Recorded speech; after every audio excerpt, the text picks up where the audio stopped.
county fair. And the camels as well. Some people ask us, like, do they like to travel? First thing they do when they get here is lay the shavings and roll. It's the best day ever. Imagine, you know, you're on a 12-acre pasture, it's really nice, but over here the food is given to you every 2 hours, and we brush them down, massage them all day, and they can remember. They're super, super intelligent. Like, which camel do you think is the first camel to come out? Yeah, you see? They know the routine, and if I changed it, mayhem. She would throw a temper tantrum, and you don't want to see a camel temper tantrum. Her legs all over the place, and she'd run back and forth. Let's go ahead and bring her out. That's Fergie. My name is Gil Riegler. It's my wife Nancy. She's here for the day.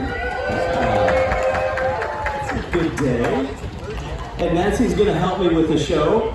We own Oasis Camel Dairy all the way down in Ramona. And we have 42 acres and 22 camels. Ramona's East San Diego, with Julie and Julie and Apple Pie, a little close to the Wild Animal Park. After the show, go ahead and grab our brochures, and then you can come and visit us over there as well. Now you'll notice that when we do bring camels out, the first thing that we do is we go ahead and give them treats. That's because camels really are like big dogs. If you want to understand them, like Samson, the big camel that's over here at the gate, he's like a 1,500-pound dog that you get to ride. How nice is that? But we all hear about, you know, bad things that people say about camels. What is the main thing people say camels are going to do? Exactly, that's what we hear. So you guys in the back, you're not safe. So sorry about that. They're kind of hiding back there. But here's the thing. Here's a secret nobody knows. Camels never spit on each other. It's considered bad manners. We had a llama once, and llamas spit to communicate. It's natural. The llama spat at a camel, and the camel could not believe it. He ran away.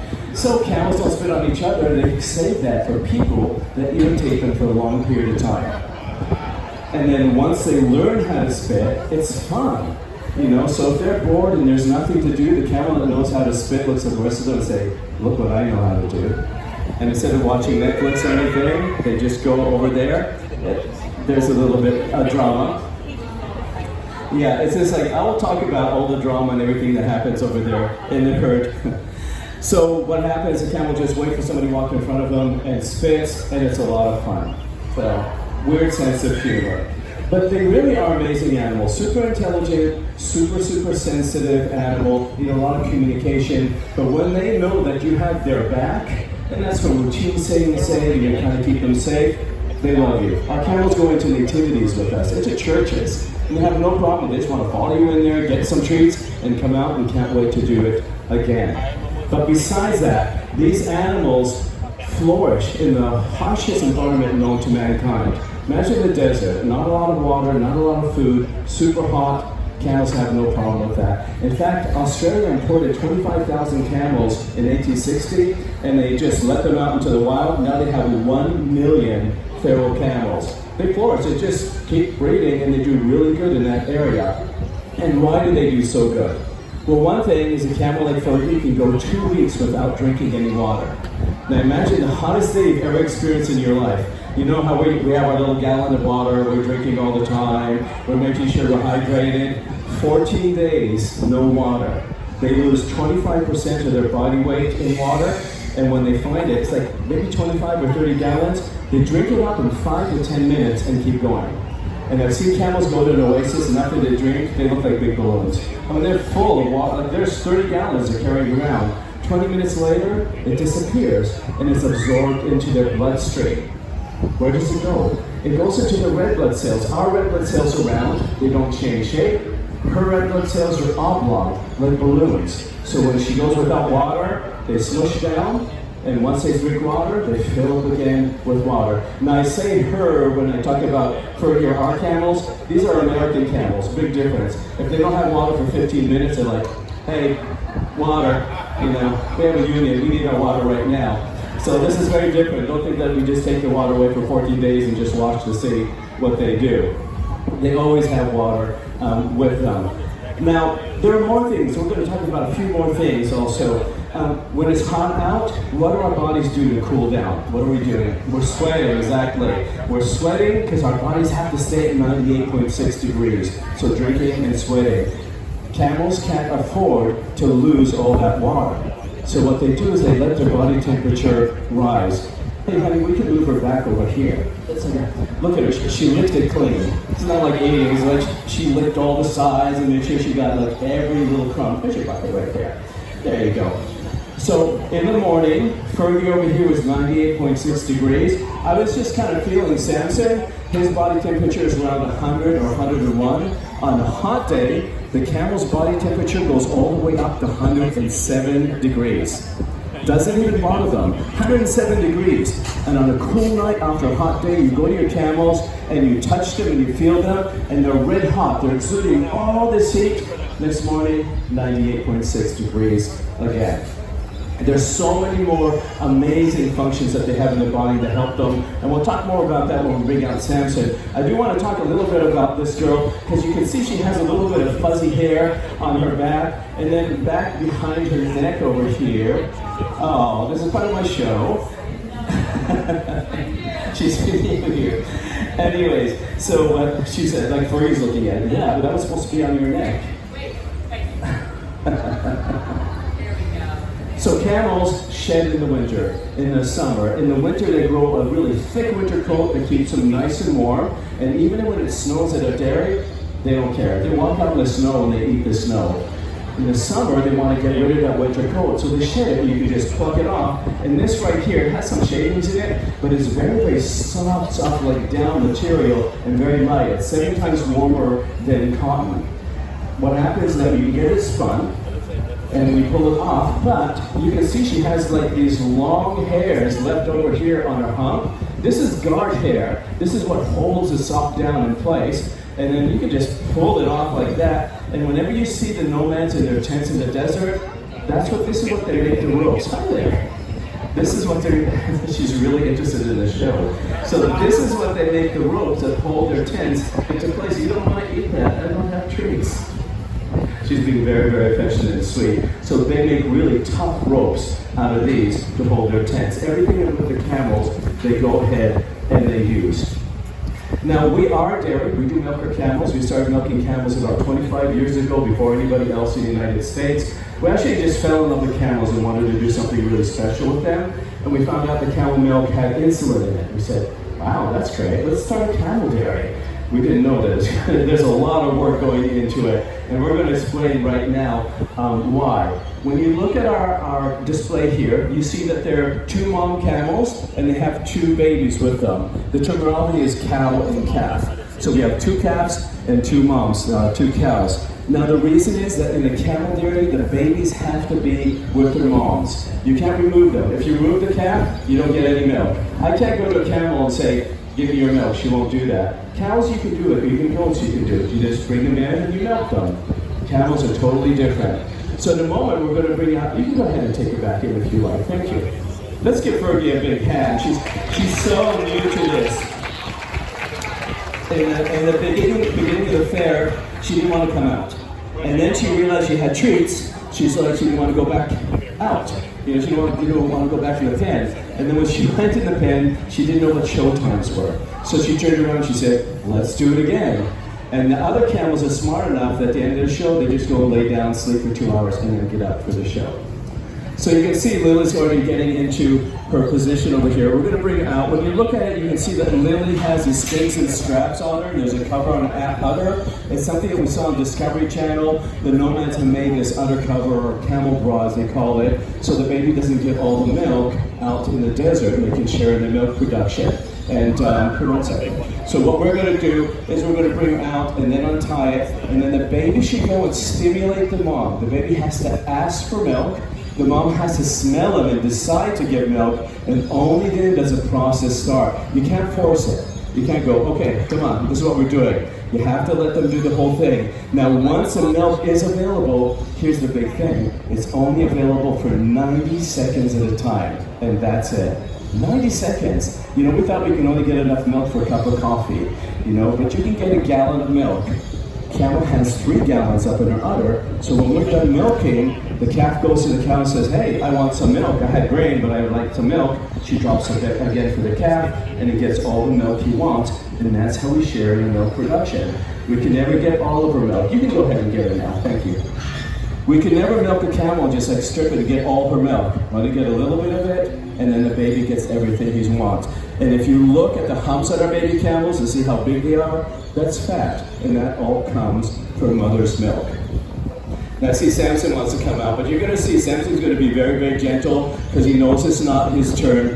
And when we work with our camels, you'll see that we're very, very quiet. We're quiet and we're gentle because they can get louder than us and they're stronger than us. Do you know how much weight a camel can lift right with their mouth? 300 pounds. That's strong, huh? So there's no need for us to be like strong and push them around. We have to actually use our brains in order to get them to do what we want them to do. So let's see if we can get a camel milking. Sometimes it doesn't happen. Things are a little bit different today. I see she's looking all over the place. She might be concerned about some other stuff right now. And if she does, that's totally okay. You know, if she is concerned about something else, we're going to let her be and just watch her and see what she's concerned about. Like I said, this isn't something that we can force. No, this is the direction she usually comes in. So let me just bring her around one more time. And if she doesn't give milk, we'll just talk about it a little bit more, why we milk, and then she'll probably give milk any other time. But when I look at this camel, and that's a key to have a happy camel, when I look at her, I can see that there's something that's bothering her. So I'm going to go here and see if we can get her, well, we're going to get the udder cover untied. And then we'll get the baby in there and see if he wants to go ahead and help us drop it. But I just don't see her doing it right now. But we'll try. Because what she's doing right now, she's just kind of hanging out with us, but she's not going ahead the whole setup. Okay, I got a knot here for some reason. That's a good girl. Yeah. So now watch her, and what we want to see is we want to see the cow. We want her to actually be working. I don't know how this got all tight. Okay, now we're good. All right, so we go ahead and uncover the udder. So we uncover the udder, and then what we want her to do, we want her to look around and check her baby. And she has to look over there. She has to smell him, which she just did a moment ago. She has to decide to give milk. If she does decide to give milk, she's going to stop moving. Right now you can see she's kind of looking around. She's looking out there. She's looking over here before. So we just have to wait a moment and see what she wants to do. Sometimes when you hang out with them a little bit, they kind of relax, and then they decide, okay, this is what we're going to go ahead and do. We're going to give milk. I can see the baby's tail is up. That means he's really serious about that. Folks, you need to grab your babies, please. Thank you. Yeah, just because she has a frisbee in her hand, that's cool. No bad. So I'm just looking at her to see. Now, if she did drop her milk, the baby will stop going from one teat to another. She has 4 teats, so he's going from one to another right now. He's looking for low fat, high fat, chocolate milk, anything you can find over there. And I'm going to watch her and just see if he does that. And if she does drop, we're going to go ahead and give him milk. Okay, 1 second. No, just hold for a second. Let me check. There you go. She did drop. So I'm going to go ahead and give her milk, her grain. There you go. And we're going to go ahead and do a little milking. So you notice she came in here and she was a little bit nervous about stuff, and we stayed calm. And if you stay calm, she's going to stay calm as well. So a moment ago, there's no milk over here, and now, see that? Notice there's like 2 nozzles or 2, I don't know what to call it, orifices, but that actually makes sure that she wouldn't get mastitis. It's another really interesting adaptation that she has. Now, I missed it. Remember I said, okay, they're going to give milk for about 90 seconds. I think I'm at the end of my 90 seconds, but I have enough milk to show you what it looks like. She did a little bit. So she excreted oxytocin. Oxytocin causes muscles to contract, and that pushes the milk all the way from the udder into the 4 teats. Now you saw a moment ago there was a lot of milk over here, and now there's nothing. There's just a little bit of milk. I'm going to go ahead and eye up the udder cover just for another moment, so we can actually have milk for the next show. There you go, just like that. And I'm going to show you milk. So why do we go to all this work in order to milk a camel? Camel milk is the closest milk to human mother's milk. So that means there's no allergies to it. Kids that have horrible food allergies can drink camel milk and do really good on it. It's also good for Crohn's disease and colitis. It's full of insulin, so it's great for diabetics to drink, and it's delicious. It tastes like low-fat cow's milk, only a little bit saltier and a little bit sweeter. We drink it all the time. But in California, the rules are very, very strict, so we can't sell it without having a grade A dairy, which is very expensive. So what we do is we go ahead and we make lotion and lip balm and soap and different things out of it. Now when we drink it, it's just fantastic. Imagine a milk that you can drink that tastes really, really good, and actually it's just really good for you. You have no allergies to it. If you want to check out our products after the show, you can check them over there and grab our brochures. And let's go ahead and put her back in. Thank you. We're going to go ahead and put her big hand for Lily. What I like about it is that she came out and she was a little nervous and she looked around everything, and you kind of saw how we work with camels. We stay calm, we want to find out if there is anything that she should be worried about. We looked around and there was nothing for her to be worried about, so we continued with what we're doing. And that's one reason that our camels are so relaxed and feel so good about us. Thank you. If you want to go ahead to the table, Nancy's going to go ahead. Nancy's going to go over there to our table if you want to check out our products. And we have Samson over here. Now, I've worked with Samson for years, and I've taught him so many things. But out of everything I taught him, this is his favorite thing. That's what he does. And he'll do that. So kids, when you come to our ranch, don't put your hat like this. Put your hat like this, and that way he can't grab it. See? You just do it like that. What are you supposed to do now? He says, I was supposed to get a treat for that. And then after that, I grab your hat. So remember the routine that we talked about? They love that routine. It says, okay, this is the way that we do it, Gil. All right, so let me show you some more neat things about them. Look at his prehensile lips. Do you see his lips? Camels, instead of having normal lips like us, they actually have here. I'll move them back so everybody can see a little bit more. That's a good boy right there. So they have prehensile lips. So no, you don't go for that pouch. So they can actually grab tree branches way, way up in the trees. Now we just finished doing a movie called Why the Nativity, and we spent 2 months doing it. The first day or two, we were at the desert with 6 camels. Camels loved it. It was 25-mile-per-hour winds blowing everywhere. And it was hot, like 110 degrees. Camels just show you a few things about them, why they enjoy it so much. But when you look at his nostrils, do you see how long the nostrils are? He can siphon out the sand. He has muscles around his nostrils and he can close them down to siphon out the sand. And when you look at his beautiful eyes, I mean, he has gorgeous, big, delicate eyes. How does sand not get in them? He has a third eyelid that's clear, and it comes across, and sand just bounces off of it. And then also look at his ears. His ears are so fluffy that sand can't get in them. Now, camel can go 2 weeks without drinking, but they need to eat all the time. Let me show you a couple more things. When he's walking around, look at the bottom of his feet. And you see that when he puts his foot down, his foot kind of spreads out. He has soft gelatinous pads, which it's kind of like a snowshoe. When you're walking on the snow and you want more area of contact with the ground, it's the same thing with the camel. So when he puts his foot down, spreads out, and he walks on the sand, he doesn't sink in. Now look at the big pads he has on his elbows and knees and the big chest pad. Those protect him when he lays down to sleep or even relax during the day. I'm going to ask him to lay down and watch and see how all those pads come into contact with the ground. All right, go ahead and cush. Cush. And he has to think about it. Go ahead and you got it. Cush. There you go. Big hand for Samson, everybody. He's so willing. He's such a sweet camel. He's like, okay, this is what you want. Look at it, he looks at you. Is he going to give me my grain? Where's my grain? Is it coming? Because it's like a dog, you know, the puppy's like, my grain, my treat is coming. So it's exactly the same thing. That's a good boy.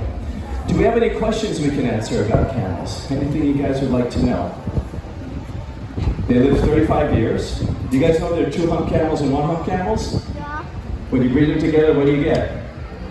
3 humps. No. Yeah, I know that. We always say 3 humps. You get a camel with a flat back like this with 2 tufts of hair, the way you're saying. But here's the thing. The reason that we know that they've been domesticated for 7,000 years is because we found sandstone sculptures in Saudi Arabia with a hybrid between both camels. And the hybrid is very strong, very intelligent, and a good camel to work. So 7,000 years ago, Saudi Arabia people went to Mongolia, got a 2-hump camel, brought it back, and we're doing breeding with it.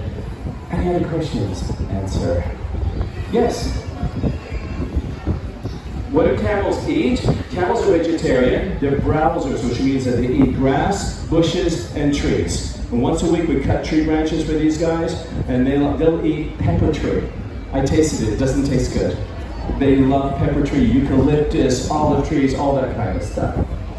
On the way out, grab one of our brochures, check out our product. We make everything ourselves with our own camel milk, and we imported camel milk chocolate from overseas, which is amazing. And hopefully we'll see you at the ranch. Thank you very much, folks. Thank you for coming to our show.